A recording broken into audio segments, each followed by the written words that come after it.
అన్నమయ్య జిల్లా పీలేరులో జిల్లా కలెక్టర్ అభిషిక్త కిషోర్ పర్యటించారు. పీలేరుకు విచ్చేసిన జిల్లా కలెక్టర్ అభిషిక్త కిషోర్కు ఘనంగా స్వాగతం పలికారు.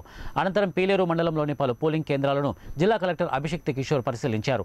ఈ సందర్భంగా జిల్లా కలెక్టర్ అభిషిక్త కిషోర్ మాట్లాడుతూ సాధారణ ఎన్నికలు సమీపిస్తున్న నేపథ్యంలో పోలింగ్ కేంద్రాలను తనిఖీ చేయడం జరిగిందని అన్నారు.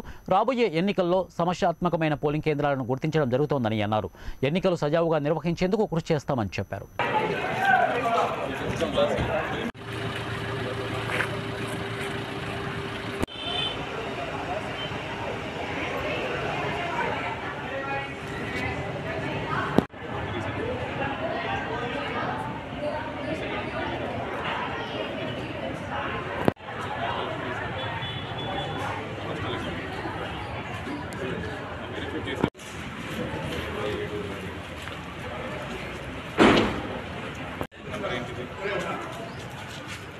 ఎటువంటి ఇబ్బంది రాదు. ఓకే, వీళ్ళందరూ చూసుకుంటారు, నా సంబంధం లేదనుకో.